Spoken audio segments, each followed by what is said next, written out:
English నేర్చుకుని అనర్గళంగా మాట్లాడాలనుకుంటున్నారా? అయితే వెంటనే కాల్ చేసి రిజిస్టర్ అవ్వండి.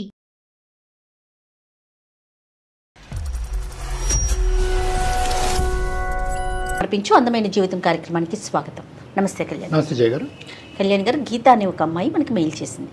ఆఫీస్లో అది ఎలా ఉందంటే అంటే పెళ్ళైపోయిన అమ్మాయే తను ఫేస్ చేస్తున్న ఇష్యూని తను ఏం చేయాలో తెలియక ఎటు వెళ్ళాలో అర్థం కాక, అంటే ఈ జర్నీని ఇంతటితో ఆపేద్దామా లేకపోతే ముందుకు వెళ్దామా, అన్నట్టుగా అనిపించలేదు నాకు, కానీ పాపం సందిగ్ధంలో ఉందండి. సో డెఫినెట్గా మీతో మాట్లాడిస్తానని చెప్పాను. కాల్ చేస్తానండి. హలో హలో, గీత గారండి? అవునండి, మీరు ఎవరండి మాట్లాడేది? నమస్తే అండి, నేను జయానండి, సుమన్ టీవీ నుంచి. మేడం నమస్తే మేడం. నమస్తే గీత గారు, మీ మెయిల్ చూసామండి. నేను డాక్టర్ గారికి కూడా చెప్పాను, బ్రీఫ్గా చాలా 1 లైన్లో చెప్పేశాను నేను. సో మీతోనే మాట్లాడదామనేసి. డాక్టర్ కళ్యాణ్ చక్రవర్తి గారు ఉన్నారు, ఒకసారి మాట్లాడతారా? సార్ నమస్తే సార్. నమస్తే అమ్మా, చెప్పండి అమ్మా. గీత, ఏంటి సమస్య, ఎవరిది?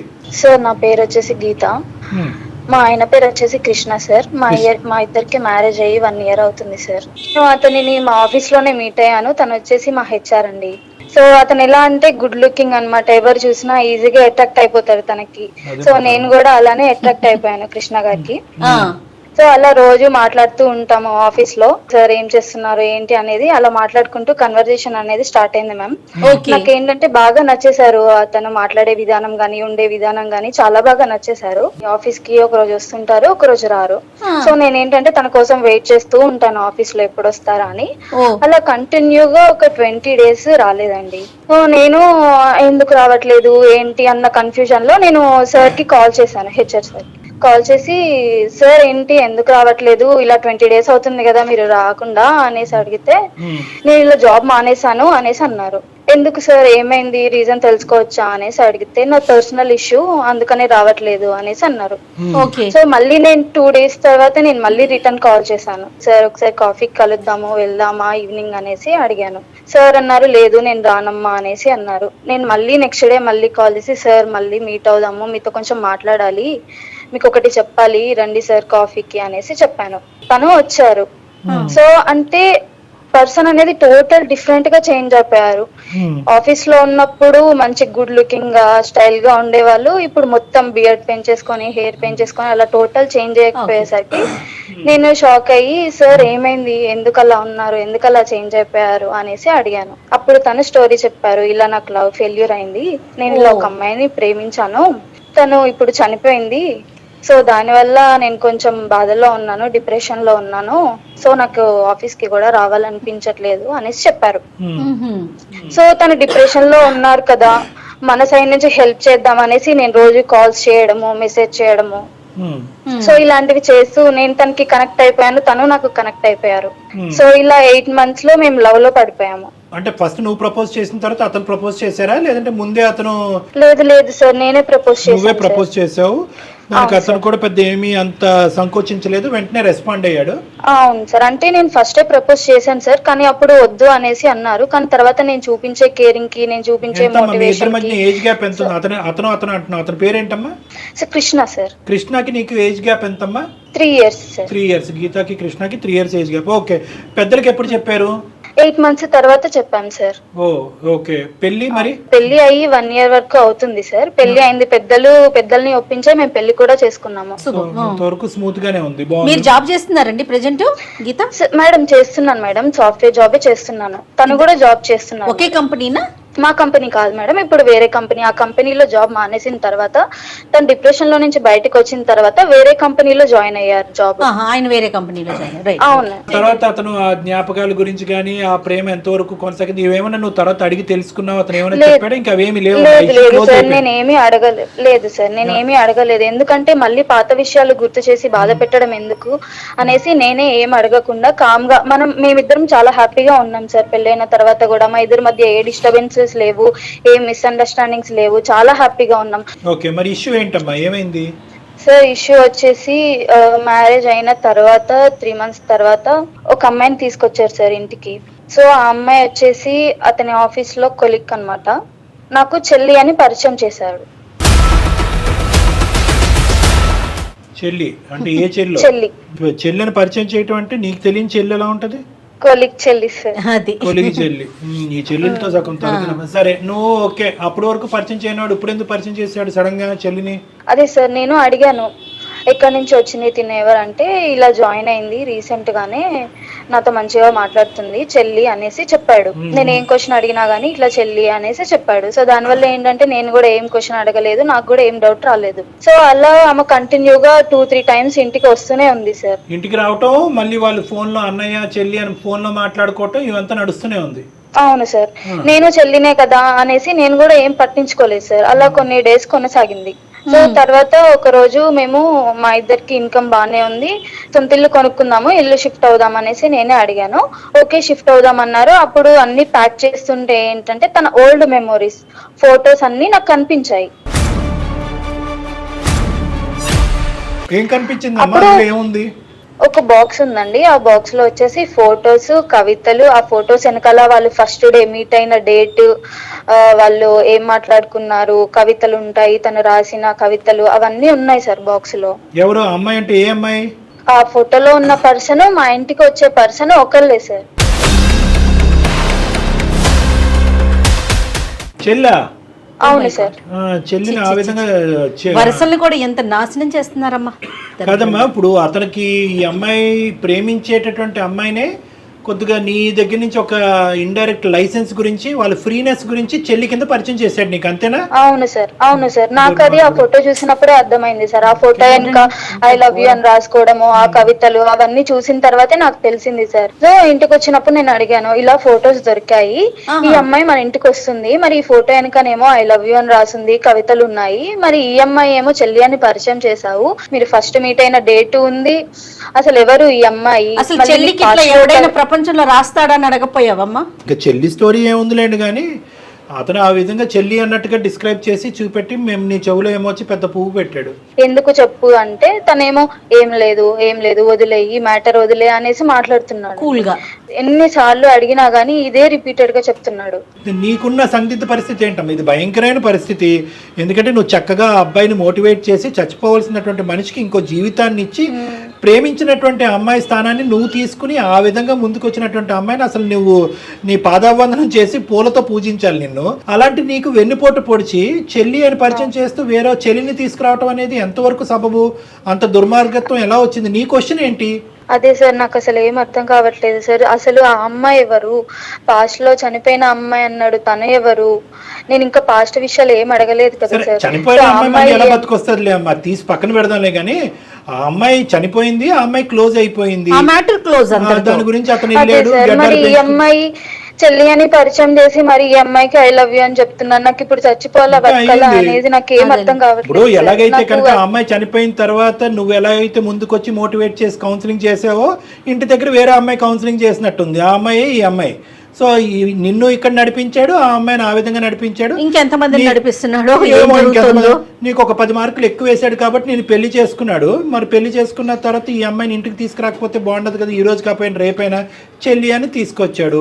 నువ్వు ఇంత నాకు అన్నిటికంటే ఆశ్చర్యం కలిగించేది ఏంటంటే, నువ్వు ఇలాగా ఈ గుట్టు రట్టయిన తర్వాత ఇవన్నీ చూపెట్టిన తర్వాత కూడా అతను సాఫీగా సాఫ్ట్ గా ఏమీ లేదు అంటున్నాడంటే ఇలాంటి అంశాల్లో ఎంత నిష్ణాతుడో ఇతను, ఎంత ఆరితేరున్నాడు. అది నాకు చాలా నమ్మాను సార్ అతనిని, నేను చాలా నమ్మాను అతనిని. అదే కదమ్మా జరిగేది. ఇబ్బంది అక్కడే మొదలవుతుంది, నమ్మకాలతోనే మొదలవుతుంది. నమ్మకాలు స్మార్ట్ అండి. ఆఫీస్కి 2 రోజులు రాకపోతే నేను తట్టుకోలేకపోయానండి, ఆఫీస్ వాళ్ళు కూడా పట్టించుకోకపోయినా నేనే ఫోన్ చేసి అటెండెన్స్ వేయించేవాడిని అండి. ఎందుకమ్మా ఈ గోలంతా? వీటిల్లో ఉంటారు కానీ వాళ్ళు అసలు ఎలాంటి వాళ్ళు ఏంటి ఎంక్వైరీలు చేయటంలో మాత్రం ఉండరమ్మా. నిన్నేదో ఇబ్బంది పెట్టడం అని కాదు, కానీ జనరల్ గా ఇవే చూస్తా ఉన్నాం. సరే ఇప్పుడు ఏం చేద్దాం చెప్పండి? నేను ఎన్నిసార్లు అడిగినా చెప్పట్లేదు మేడం, అందుకనే మీ సైడ్ నుంచి ఏమన్నా అడిగించాలని చెప్తాడేమో అనేసి. నాకు ఇప్పుడు ఆఫీస్ కి వెళ్ళాలన్నా వెళ్ళబుద్ధి కావట్లేదు, పని మీద కాన్సన్ట్రేట్ చేయలేకపోతున్నాను. నా లైఫ్ ఏంటో నాకు అర్థం కావట్లేదు మేడం, అసలు చచ్చిపోవాలనిపిస్తుంది నాకు. వెళ్తున్నాడు సార్, అతను మాత్రం బిజీగానే ఉన్నాడు, నిన్ను మాత్రం ఇరుకునేసాడు. అక్కడేమో వచ్చి చెల్లి అని చెప్పుకుంటూ ఆ అమ్మాయితో సరసాలు కంటిన్యూ చేస్తున్నాడు. ప్లీజ్ సార్ హెల్ప్ చేయండి సార్. బయటకు వచ్చేసేమో సింపుల్ గా, ఏమి ఇలాంటి మోసగాడితో ఏముంటావు, కౌన్సిలింగ్ చేసినంతకాలం చేసావు, ఒక ఇంటోడిని చేసావు, చాలా వాడికి చేసిన లేదు సార్, సాక్రిఫైసెస్ నిజం దుర్మార్గుడు. తెలుసుకోవాలి సార్, నిజం తెలుసుకోవాలి. అసలు ఏం జరిగింది ఏంటి, నాకు అన్ని విషయాలు చెప్తాడు. ఈ విషయం అనేది ఎందుకు దాచిపెట్టాడు, ఏమో అసలు ఒక ఎవరు నిజం ఏంటో తెలుస్తుందో నాకు చాలా నిజాలు తెలుస్తాయి, మాకు అది టెన్షన్ గా ఉంది. అదే అదే ఇప్పుడు నువ్వు చెప్పినట్టుగా ఇప్పుడు నువ్వు నీకు విన్నావు కాబట్టి, ఫోటోలు కనిపించినాయి కాబట్టి మా ఊరికి అయితే ఫోన్ ఒకటి చేసావు. వచ్చింది. ఫోటోలు కనిపించకుండా ఈ డైరీలు కనిపించకపోతే ఎంతకాలం నడిచేదో ఈ కథ. అవునా సార్, దాని గురించి ప్లీజ్ సార్ మాట్లాడి ఏదో ఒకటి నువ్వు చెప్పండి మళ్ళీ సార్, ఇల్లు నాకు మారితే solution ఇంకొన్ని అనేది. కనిపిస్తాయి నీకు. నీతో ఫెయిర్ గా ఉన్నాడు అనుకుంటున్నావమ్మా గీత, కానీ తను అసలు ఎన్ని దాచాడో, తనకి కావాల్సినయే చెప్తున్నాడు, వద్దు సీక్రెట్ గా ఉంచాలనుకునే తను క్లోజ్ చేసేస్తున్నాడు వాటిని. నేను అంతే అనేది కదా. ఏంటంటే అతనితో మాట్లాడక ముందే ఈ ఇష్యూని రిజాల్వ్ చేసుకోమని ఎందుకు అన్నాను అంటే కనుక, కేవలం ప్రేమించి పెళ్లి చేసుకుంటే అది వేరే విషయం అమ్మా. ఆ, నువ్వు ఒక టీచర్ స్థాయిలో, ఒక తల్లి స్థాయిలో, ఒక డాక్టర్ స్థాయిలో అక్కడ నిలబడి అతన్ని మోటివేట్ చచ్చిపోయేటటువంటి మనిషి, చచ్చిపోవాల్సినటువంటి మనిషిని ఈ రోజు డిప్రెషన్ లోంచి బయటకు లాగి ఒక కొత్త జీవితాన్ని ఇచ్చేవు. అసలు నీకెంత రుణపడి ఉండాలి అతను. అలాంటి వాడు ఇలాంటి వెన్నుపోటు పొడిచేటటువంటి వాడికి ఇంకో అవకాశం ఇచ్చి నిజాలు తెలుసుకోవాలని ప్రయత్నం చేస్తావా? మీలాంటి పిచ్చమ్మాయిలు ఉండటం వల్లే లోకం ఇలా ఉంది. సరే ఒకసారి అయితే మాట్లాడండి డాక్టర్ గారు మీరు. ఏమో మా అందరికీ తెలియని మంచితనం నువ్వు చూసావు కాబట్టి నువ్వు ఇంకో అవకాశం ఇవ్వాలి అని అనుకుంటున్నావు. ఆ మహానుభావుడు ఏంటి, ఆ మహనీయత ఏంటి అన్నది మేము కూడా చూస్తాం. ఒకసారి ఫోన్ కలపమ్మా. మీరు మాట్లాడుతున్న వ్యక్తి మీ కాల్ ను హోల్డ్ లో ఉంచారు, దయచేసి లైన్ లో వేచి ఉండండి. హలో కిట్టు ఎక్కడున్నావు? కన్నా, నేను బయటకు వచ్చిన కన్నా. మళ్ళీ ఆ అమ్మాయితోనే వెళ్ళావా? ఏ అమ్మాయి, నాకెవరున్నారు నువ్వు తప్ప? ఏ అమ్మాయి ఏంటి, మన ఇంటికి వస్తుంది కదా, ఇప్పటికి 3-4 సార్లు వచ్చింది. ఆ ఫోటోలు చూపించాను, ఆ అమ్మాయి ఎవరో చెప్పట్లేదు కదా, ఎన్నిసార్లు అడిగినా. ఏం జరుగుతుంది కిట్టు, చెప్పు కిట్టు. నేను ఇంత లవ్ చేసి పెళ్లి చేసుకున్నాం కదా, మనం బానే ఉన్నాం కదా, ఏమైంది ఇప్పుడు, ఎందుకు ఇంకొక అమ్మాయితో? అవునమ్మా, చెల్లితో ఇప్పుడు ఏం సంబంధం అమ్మ మనతో? మనం బాగుంటున్నాం కదా, అసలు ఆమె మ్యాటర్ ఎందుకు వచ్చింది మనకి? మరి ఏం సంబంధం లేనప్పుడు అక్కడ ఐ లవ్ యూ కవితలు ఎందుకు రాసావు కిట్టు?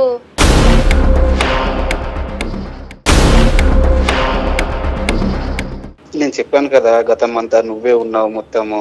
లేదు కిట్టు, నువ్వు ప్రతిసారి ఇలానే మాట మారుస్తున్నావు. ప్లీజ్ కిట్టు చెప్పు కిట్టు, నేను చచ్చిపోతాను లేదంటే. అంత మాటలు ఎందుకు మాట్లాడుతున్నావు కన్నా నువ్వు? మరి నువ్వు అలానే చేస్తున్నావు కదా, ఎన్ని టైమ్స్ అడిగినా ఇలానే అంటున్నావు. ఇంకా ఎన్ని రోజులు చెప్పు. ఆ అమ్మాయి ఏమో ఇంటికి వస్తుంది చెల్లి అంటున్నావు, అక్కడేమో ఐ లవ్ యూ అని రాసింది. నేను ఎలా నమ్మాలి చెప్పు? నేను చూసుకోవడంలో నీకేమైనా తేడా అనిపించిందా కన్నా చెప్పు? లేదు కిట్టు, ప్లీజ్ కిట్టు, ఆ అమ్మాయి ఎవరు చెప్పు కిట్టు ప్లీజ్. నేను ఇన్ని టైమ్స్ అడిగినా నువ్వు చెప్పట్లేదు, అందుకనే నేను అందమైన జీవితం జయ మేడం గారికి నేను మెయిల్ సెండ్ చేశాను. మేడం మాట్లాడతారు, మేడంతో మాట్లాడు. టెన్షన్ లో మాట్లాడుతా ఉంది. నమస్తే అండి కృష్ణ గారు, చాలా బాధలో ఉన్నట్టున్నారు మీరు.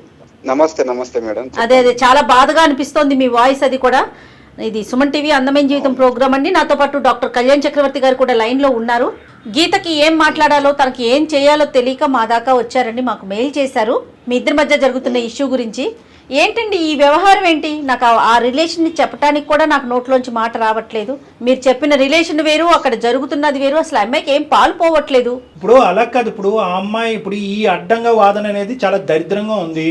ఒక అమ్మాయిని తీసుకొచ్చావు, 1-2 సార్లు ఏమొచ్చి చెల్లి చెల్లి అని పిలిపించావు, చెల్లి అని అన్నావు, పరిచయం చేసావు. ఆ అమ్మాయి ఏమొచ్చి అసలు సిగ్గు లేకుండా నేను అన్నయ్య అని అంటుంది. ఆ అమ్మాయి ఎవరో తీరా కట్ చేసి చూస్తే కనుక ఈ అమ్మాయిని ఎందుకు ఇప్పుడు పిచ్చిదాన్ని చేస్తున్నారు మీరు? వాస్తవానికి నిజాన్ని ఒప్పుకోవచ్చు కదా మీరు. ఫోటోలు వెనకాతలు ఏమొచ్చి మీ ఇద్దరు లవ్ స్టోరీలు కథలుగా రాసున్నాయి, కవితలు ఉన్నాయి, ఇంకా చండాలం అంతా ఉంది.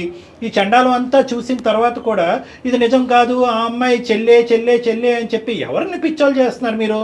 నువ్వు తీసుకొచ్చినటువంటి అమ్మాయి ఎవరు, నీ గతంలో జరిగినటువంటి ఆ స్టోరీ ఏంటి, ఆ కథ చెప్తూ గెడ్డలు పెంచుకుని ఈ అమ్మాయిని ఎందుకు ట్రాప్లో వేసావు? అసలు వాస్తవానికి నీ గతంలో ఒక స్టోరీ ఉందా, లేదంటే ఈ అమ్మాయిని పడేసే దాని గురించి నువ్వు ఆడినటువంటి ఒక నాటకమా?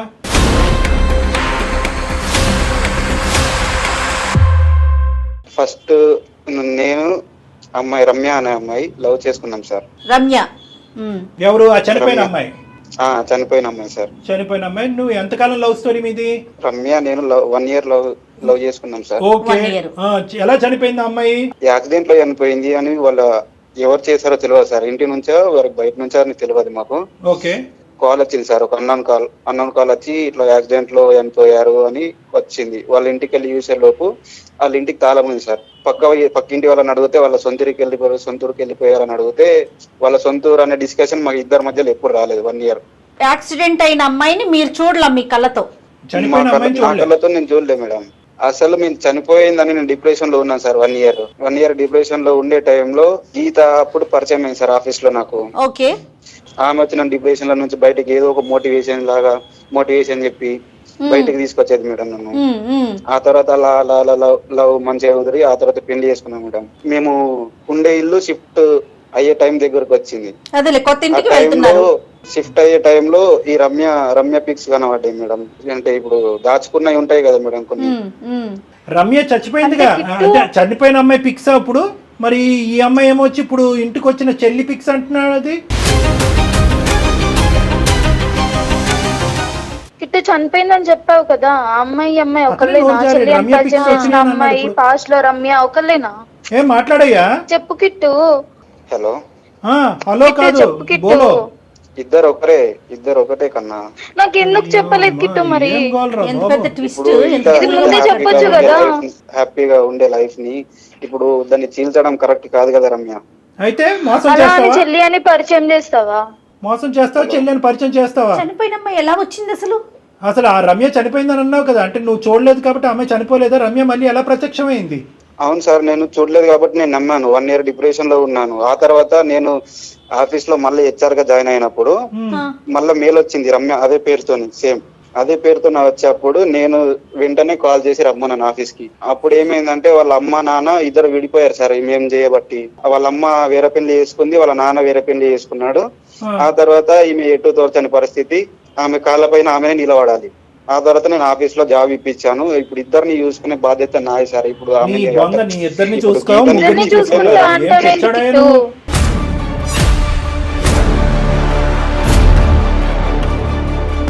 ఎక్కడ తీసుకోవాలి?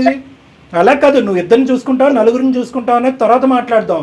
ఇక్కడ పాయింట్ ఏంటంటే కనుక రమ్య చనిపోయింది అనుకున్నటువంటి రమ్య వెంటనే మళ్ళీ నీ లైఫ్ లోకి ఎందుకు రాలేదు? ఇప్పుడు మధ్యలో గ్యాప్ ఎందుకు ఇచ్చింది? 1 ఇయర్ ఏం చేసిందంటే ఆ గ్యాప్ లో ఆవిడేమైనా బిజీగా ఉందా?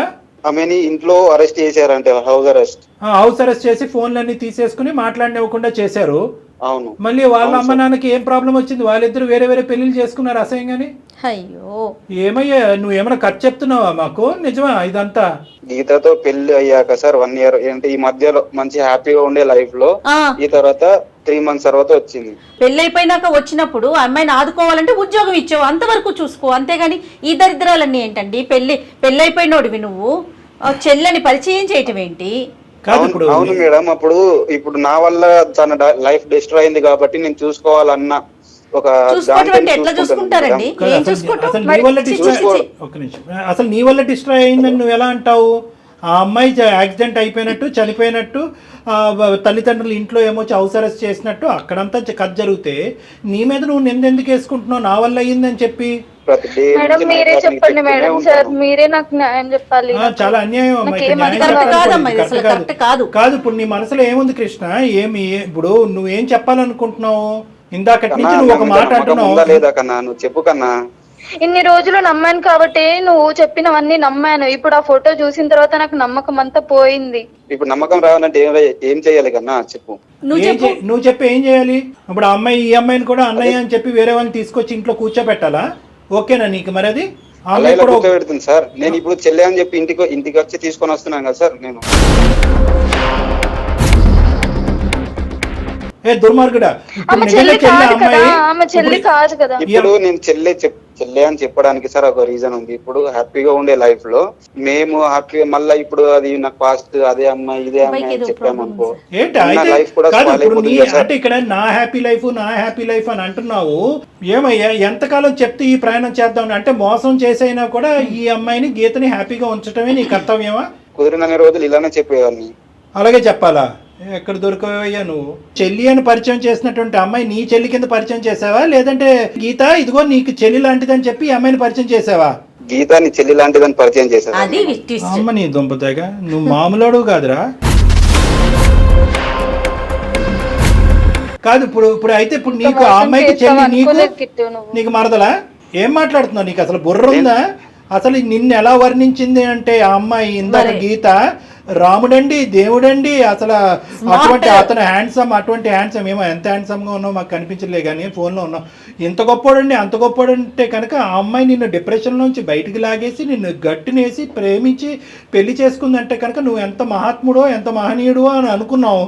తీరా చూస్తే నువ్వు ఇంత చిల్లర వేషాలు వేస్తున్నావు ఏంది? మళ్ళీ ఒక కంపెనీలో హెచ్ఆర్గా చేస్తున్నారంటే ఎంత తెలివి ఉండాలి. ఏం కంపెనీ అండి అది, మీరు పనిచేసే కంపెనీ అనకూడదు కానీ చి కాదు, నీకు అసలు ఇంగితం ఏం ఉందా? అసలు మాట్లాడుతున్నావు? నీకు బుర్ర పనిచేస్తుందా? లేదంటే తెలివైన వాడు అమాయకుడి కింద మాట్లాడుతున్నావా? లవ్ చేసిన అమ్మాయి విడిపోయిన తర్వాత అంటే చనిపోయిన తర్వాత మళ్ళీ ప్రత్యక్షం అయితే కళ్ళ ముంగట ఎలా ఉంటుంది సార్? మీరు ఎలా తీసుకుంటారు సార్ దాన్ని? మరి నాకు ఒకసారి చెప్పండి సార్. ఎవరు ఎలా తీసుకోరు. ఇప్పుడు ఈ అమ్మాయిని ఎవరినైతే నువ్వు ప్రేమించి పెళ్లి చేసుకున్నావో, ప్రేమించి పెళ్లి చేసుకున్నటువంటి ఈ అమ్మాయి నమ్మి నీ జీవితంలోకి ఎంటర్ అయినటువంటి అమ్మాయికి ఏం న్యాయం చేస్తావు అనేటటువంటిది ఒకటే ఒక దారి, అంతే. మళ్ళీ ప్రత్యక్షమైనటువంటి అమ్మాయి మాకు ఇద్దరు గొడవలు కాలేదు కదా సార్ మాకు. సార్ నేను ఉండలేను సార్. ఒక్క నిమిషం అమ్మా, ఇప్పుడు మంచి మాట అన్నావు అమ్మా. ఈ రోజు నువ్వు ఇందాక నేను అన్నాను అటువంటి దుర్మార్గుడు అటువంటి మూర్ఖుణ్ణి తో మమ్మల్ని మాట్లాడమంటావేంటమ్మా? నీకే వెన్నుపోటు పొడిచేటటువంటి వాడితో మాట్లాడతావేమో అంటే కనుక అట్లీస్ట్ ఇతనితో మాట్లాడితే కనుక ఇతని మాట తీరులో సార్ నేను పొరపాటు చేశాను, ఇటువైపు ఉన్న భార్యకి అటువైపు ప్రేమించినటువంటి అమ్మాయికి సమన్యాయం చేయాలనేటటువంటి ఉద్దేశంతో ఆ అమ్మాయికి ఒక జీవితం అందించాలనే ఉద్దేశంతో నేను ఒక తప్పు చేశాను, నన్ను క్షమించండి, నా చేయరానటువంటి అన్యాయం నా భార్యకి చేసాము అనేటటువంటి పశ్చాత్తాపం అతని మాటలోంచి కనిపిస్తుంది వినిపిస్తుందేమో అని అనుకున్నా. ఎక్కడన్నా పశ్చాత్తాపం ఎపాలజీ కనిపిస్తుందా? ఎక్కడా లేదు. దుర్మార్గుడు ఇప్పుడు మళ్ళీ ఏం చెప్తున్నాడంటే నా చెల్లి కింద కాదండి నా భార్య చెల్లి కింద పరిచయం చేశాను కాబట్టి నాకు మరదలు అవుతుంది కాబట్టి ఇద్దరితో లింక్ పెట్టుకుంటాను అంటున్నాడు. ఏం మాటలమ్మా? ఒప్పుకుంటారా? మీ తల్లిదండ్రులను ఇక్కడ తీసుకొచ్చి కూర్చోబెడతా ఒప్పుకుంటారా? లింక్ ఏంటి సార్? దీన్ని ఏమంటారు? సార్ దీన్ని చూసుకోవడం అంటారు సార్. దీన్ని చూసుకోవడం అంటే కనుక ఏ చూసుకోవడం అంటారు సార్? దీన్ని ఈ మనస్సాక్షిమే చెయ్యేసుకుని ఇప్పటికీ ఎప్పటికీ రమ్య అనేటటువంటి రీ ఎంట్రీ ఇచ్చినటువంటి ఈ అమ్మాయి నాకు చెల్లితో తల్లితో సమానం అని నువ్వు చెప్పగలవా? అప్పుడు నేను చూసుకోవడం సార్ లవ్ చేసిన అమ్మాయికి. మరి ఎలాగా? మరి నేనెలా కిట్టు? మరి నేనేంటి కిట్టు? నువ్వు మరి తనేంటి? మరి తను అమ్మాయి నైఫా? తను ప్రేయస్ అంట. ఏం మాట్లాడుతున్నావు? ఏమయ్యా ఏం మాట్లాడుతున్నావు? ఎవరికి చేస్తున్నావు ఫోన్? అర్థమైందా? ఎవరితో మాట్లాడుతున్నావు తెలుస్తుందా? నీ కాల్ అంతా మొత్తం అంతా రికార్డ్ అవుతుంది ఇక్కడ. తెలుసు సార్ తెలుసు. అమ్మ ఇదమ్మా సార్ మీరు ఏదో చెప్పండి. అమ్మ మేము ఏం చెప్పినా కూడా నీ జీవితం సర్వనాశనం అవుతుంది. కన్నా నేను బాగా చూసుకుంటున్నా, ఇలాంటి గొడవలకు నన్ను ఎందుకు తీసుకొచ్చినావు కన్నా? నువ్వు నాకు అర్థం కాదు. నువ్వు ఏం మాట్లాడకిట్టు? నేను ఎన్నిసార్లు అడిగినా మరి ఈ విషయం నాకు ముందే చెప్పొచ్చు కదా. నువ్వు ఎందుకు మరి సాఫ్ట్ గా మంచిగా మాట్లాడుతున్నావు? ఇప్పుడు ఇవన్నీ ఎందుకు చెప్పు? ఈ ప్రోగ్రామ్ లో ఎందుకు మనకి ఇవన్నీ? మనం ఇద్దరం మాట్లాడుకుంటే అయిపోతుంది కదా. నీతో మాటలు లేవు, మాట్లాడటం లేవు. ఇప్పుడు అసలైనటువంటి స్వరూపం ఇప్పుడు వచ్చింది. ఇప్పుడు వరకు ఇతన్ని ఇలా నిలదీసి ఇలా ఎండగట్టేటటువంటి వాళ్ళు ఎవరు లేకపోయేటప్పటికి అసలైనటువంటి స్వరూపం బయటకు వస్తుంది. కంఠం అనేటటువంటి నేనైతే ఎవరి కోసం ఎవరిని వదిలేయాను సార్. నాకు ఇద్దరు కావాలి. నువ్వే వదిలేది? అమ్మ నువ్వు మాట్లాడాలమ్మా, ఇక్కడ మేము మాట్లాడటానికి లేదు. అతను అంత ధైర్యంగా ఇద్దరు కావాలి అని అంటున్నాడంటే కనుక కేవలం నీ చేతకాంతనం బట్టి అతను అలా మాట్లాడుతున్నాడు. ఈ స్థాయిలో ప్రేమించి ఇక్కడ వరకు తీసుకొచ్చినటువంటి అమ్మాయి, తల్లిదండ్రులను అంత ఇదిగా ఒప్పించినటువంటి అమ్మాయి ఎక్కడ పోతుందిలే అనే దమ్ము ధైర్యంతో మాట్లాడుతున్నాడు.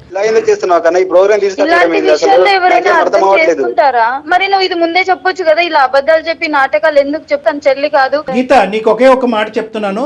ఇంకా కన్నా బుజ్జి కొండ అని బతిమాలుకుంటే కనుక మా యొక్క అవసరం నీకు లేదు అన్నట్టుగా మేము ఫోనే కట్ చేసేస్తాం. నువ్వు ఇందాకటి నుంచి 1కి 100 సార్లు ముందే చెప్పచ్చు కదా అని అంటున్నావు. ముందే చెల్లి కాదు ప్రేయసి అని చెప్పి తీసుకొస్తాడు. ఏం చేసి ఉండేదానివి? దానికి వేరే పనిష్మెంట్, దీనికి వేరే పనిష్మెంటా? ఏదైనా తప్పే కదా.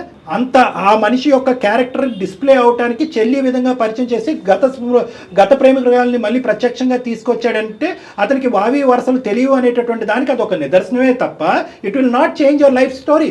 అంతకుముందు ప్రేయసి అని పరిచయం చేసినా, ఇప్పుడు చెల్లి అని పరిచయం చేసినా కథ కదే. నీ పెళ్లికి ముందు చెప్పుంటే కనుక బహుశా నీ జీవితానికి సంబంధించినటువంటి ఈ దుర్మార్గుడి గురించి ఒక నిర్ణయం తీసుకోవడానికి అవకాశం ఉంటుంది. పెళ్ళి అయిన తర్వాత తీసుకొస్తే ప్రేయసి అని తీసుకొస్తే ఏంటి, చెల్లి అని తీసుకొస్తే ఏంటి? ఇప్పుడు ball is in your court. నువ్వు ఏ నిర్ణయం తీసుకోవాలనుకుంటున్నావు? సార్ నాకు ఏం అర్థం కావట్లేదు సార్. నా లైఫ్ ప్లీజ్ మీరే హెల్ప్ చేయండి. ఇప్పుడు మనకు ఇప్పుడు తెలిసి నీకు అదృష్టం కొద్దీ ఆ డైరీలు ఆ ఫోటోలు బయట పట్టడం వల్ల ఇక్కడ గీత అక్కడ రమ్య అనే అర్థమైంది. ఇంకా ఎంతమంది ఉన్నారు? ఏం చేయమంటారు కళ్యాణ్ గారు?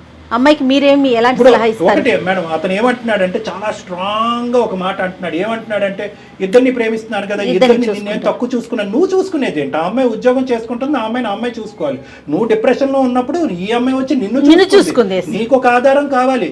ఇటువైపు ఈ అమ్మాయి తన్ని, అటువైపు ఆ అమ్మాయి తనితే మళ్ళీ గడ్డలు పెంచుకుని ఇంకో అమ్మాయి దగ్గరికి వెళ్తావు కౌన్సిలింగ్ కి. కాబట్టి అమ్మ ఇక్కడ నువ్వు నిర్ణయం తీసుకో. అతను మార్చడం అనేటటువంటిది నీకు ఇంపార్టెంటా, లేదంటే ఇటువంటి మోసపూరితమైనటువంటి మనిషి మనస్తత్వం, మోసపూరితమైనటువంటి ప్రేమ, దొంగచాటు పెళ్లి ఇవన్నీ నిలబెట్టి జీవితాంతం అతన్ని ఇలా దువ్వుతూ కాపాడుకుంటూ కూర్చుంటావా? అంటే అతను చేసేటటువంటి తప్పుని ఇన్ని దిక్కులను సమర్థించుకునేటటువంటి వాడిని ఏ దారిలో కౌన్సిలింగ్ చేసి నేను మార్చి ఎదుర్కొంటే నిలబెట్టమంటావు? ఇలా ఉంటాడని నేను ఎక్స్పెక్ట్ కూడా చేయలేదు సార్ అసలు. టూ మచ్ అమ్మా, టూ మచ్. సార్ చెప్పు అన్ని కృష్ణ. బాగుంటే ఆమెనే కదా సార్ నా వైఫ్ అయ్యేది. అవును అయ్యేది. ఇప్పుడు సార్ నాకు అర్థం కాదు. కాలేదు. ఆ స్టోరీ అక్కడ క్లోజ్ అయిపోయింది.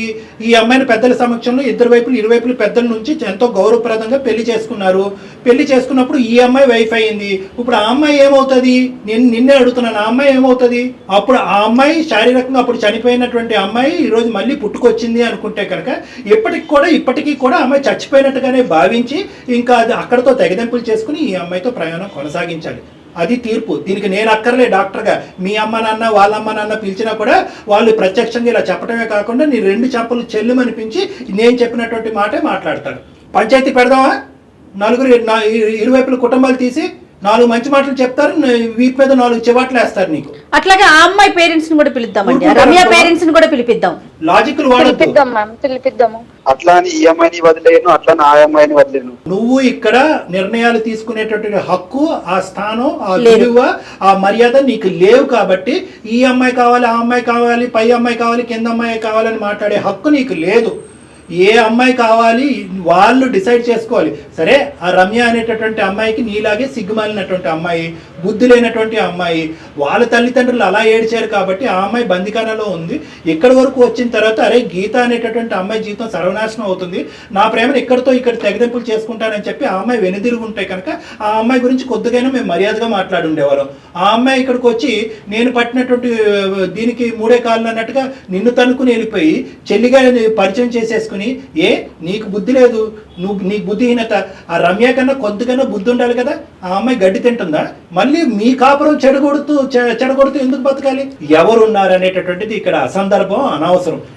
ఇక్కడ ప్రస్తుతం ముఖ్యమైనటువంటి అంశం ఏంటంటే నిన్ను కాపాడి నిన్ను ప్రేమించి ఎంతో పరుగుగలగా పెళ్లి చేసుకున్నటువంటి నీ భార్య నీతో ఉండటానికి ఇష్టపడుతుందా లేదా అనేది ఒకటే ఫుల్ స్టాప్. అందులో మేమందరం కూడా నిమిత్త మాత్రమే. ఎన్ని విధాలుగా నువ్వు వెన్నుపోటు పొడిచేవు అనేటటువంటిది ఆ అమ్మాయి చెవులారా ఇప్పుడు విన్నది, కళ్ళారా చూసింది, అన్ని దరిద్రాలు చూసింది. ఏ ఆడది చూడకూడనటువంటి, ఏ భార్య చూడకూడదు చూసింది. మీ ఇద్దరి యొక్క అదృష్టం ఏంటంటే ఈ అమ్మాయి ప్రెగ్నెంట్ కాదు, పిల్లలు కూడా లేరు. కాబట్టి ఆ అమ్మాయి తీసుకునేటటువంటి నిర్ణయానికి మేము పూర్తిగా సపోర్ట్ చేస్తాం. మీ ఫ్యామిలీ మెంబర్స్, వాళ్ళ ఫ్యామిలీ మెంబర్స్ కూడా పిలిపించి ఇదే వేదిక మీద కూర్చోపెట్టి ఎంత అన్యాయం జరిగిందన్నది చేస్తాం. నీకు ఎటువంటి శిక్ష పడాలో, ఈ చీటింగ్ చేసినందుకు ఎటువంటి శిక్ష పడాలో అనేటటువంటి అంశం మీద కూడా మేము లీగల్ అడ్వైస్ కూడా తీసుకుంటాం. భార్య ఉండగా ఇంకొక అమ్మాయిని తీసుకొచ్చి నేను ఇద్దరిని చూసుకుంటానంటే ఏ భార్య ఒప్పుకుంటుంది మేడం? నేను అసలు ఒప్పుకోను మేడం, నా వల్ల కాదు, నేను అతనితో ఉండలేను. నేను అసలు ఇట్లా ఎక్స్పెక్ట్ చేయలేదు మేడం తన నుంచి. అంటే అతను లాజిక్ ఏం లేదు, పాత అమ్మాయినే కదా మళ్ళీ తీసుకొచ్చాను, కొత్త అమ్మాయి కాదు కదా, ఆ అమ్మాయి గురించే కదా నన్ను కౌన్సిలింగ్ చేసుకుని మర్చిపో అని అంది. అంటే ఈ అమ్మాయికి కూడా ఏది గీతకు కూడా ఆ అమ్మాయి మీద ఒక సాఫ్ట్ కార్నరే ఉంది, ఉండుండొచ్చు. కాబట్టి ఇద్దరు తల్లిదండ్రులు లేరు, ఉద్యోగం దిక్కు దివానా లేదు, మా ఆయన బాగుపడాలంటే ఆ అమ్మాయి ఉంటే బాగున్ను అని ఇదివరకు నువ్వు కోరుకున్నావు. కాబట్టి ఆ అమ్మాయినే మళ్ళీ తీసుకొచ్చాను, నా మెడిసిన్నే మళ్ళీ తీసుకొచ్చాను, ఇదిగో నా మెడిసిన్ అన్నట్టు ఆ అమ్మాయిని చూపెట్టి ఇతను ఏదో కళ్ళగా అంటున్నాడు. అది పూర్తిగా మోసం అనేది నీకు కూడా అర్థమైంది. కాబట్టి ఒక్కసారి నువ్వు మీ పేరెంట్స్ నా దగ్గరకు రండమ్మా, మనం మాట్లాడుకోవాలి. మనం మాట్లాడుకున్న తర్వాత అప్పుడు ఒక బలమైనటువంటి నిర్ణయం తీసుకొస్తాను సార్, పక్కా తీసుకొస్తాను. ఓకే, నువ్వైతే మాత్రం ఇతను కావాలని అయితే మాత్రం దయచేసి కోరుకోవద్దమ్మా. ఎందుకంటే చెల్లినే చెల్లిగా చూపెట్టేటటువంటి ఇలాంటి దుర్మార్గులు ఉంటే కనుక రేపొద్దున ఏదో వావి వరుస కలిపేసి ఇంకో అమ్మాయిని కూడా తీసుకొస్తారు. అప్పుడు ఆ వరుస ఉండేటటువంటి అమ్మాయా లేదంటే ప్రేయస అని చెప్పి మేమందరం తల్లు గోక్కోవాలి. సో కాబట్టి ఇన్ని మెట్లు దిగిపోయి ఇంత నీచంగా ప్రవర్తించేటటువంటి వ్యక్తిని మార్చడం కూడా ఇంపాసిబుల్. బాబు కృష్ణ, నువ్వు అమాయకుడు, తెలివి మీరిపోయినటువంటి దుర్మార్గుడు ఏంటో ఇంకా పూర్తిగా నాకు అర్థం కావట్లేదు. అసలు నువ్వు ఇక్కడ నేను మాట్లాడినటువంటి 20 నిమిషాల్లో అసలు నువ్వేంటి, నీ పర్సనాలిటీ అనేది నాకు చాలా కన్ఫ్యూజన్గా ఉంది. నువ్వు కూడా మీ పేరెంట్స్తో పాటు నువ్వు రా నా దగ్గరికి, ఆ అమ్మాయి కూడా తన తల్లిదండ్రులతో పాటు వస్తుంది. Okay madam. రైట్ అతను ఏదో మెంటల్గా డిప్రెషన్లో ఉన్నట్టు లేదు అనిపిస్తుంది. Madam, logic simple logic madam. ఇంతకు ముందు ఒక అమ్మాయి అతని జీవితంలో ఉంది, ఆ అమ్మాయి చనిపోయింది. ఆ అమ్మాయి అంటే ఇతనికి ఎంత అమితమైనటువంటి ప్రేమ ఉంది అనేది ఇక్కడ కూర్చున్న వాళ్ళలో అందరికంటే గీతకే బాగా తెలుసు. సో గీత ఇతను ఓదారుస్తూ కౌన్సిలింగ్ చేస్తూ బయటకు తీసుకొచ్చింది. అవును. అంటే ఎక్కడో గీతకు కూడా రమ్య అంటే సాఫ్ట్ కార్నర్ ఉన్నట్టే కదా, అది అంతే అతను కదా. ఎజ్యూమ్ చేసుకున్నాడు. గీత ఏమనుకుంటది, చచ్చిపోయిన అమ్మాయి మళ్ళీ బతికొస్తుందని అనుకుంటుందా? అనుకోదు కదా. సౌతే ఎప్పుడు సౌతే. అంతే. సో ఆ విధంగా ఇతను ఈ లాజిక్ అతను వర్కౌట్ అయ్యి స్లోగా చెల్లి కింద ఇంట్రడ్యూస్ చేసినటువంటి రమ్యని స్లోగా నా సెకండ్ వైఫ్ కింద ఇంకో విధంగా ఇంట్రడ్యూస్ చేద్దాం అనేటటువంటి ప్లాన్ లో అతను ఉన్నాడు. అంటే తెలివిగానే ఆలోచించాడు. ఖచ్చితంగా తెలివితేటలున్నాయి, లేదంటే ఇంత మూర్ఖత్వంగా ఎందుకు వాదిస్తాడు, ఇంత మొండిగా ఎందుకు వ్యవహరిస్తాడు?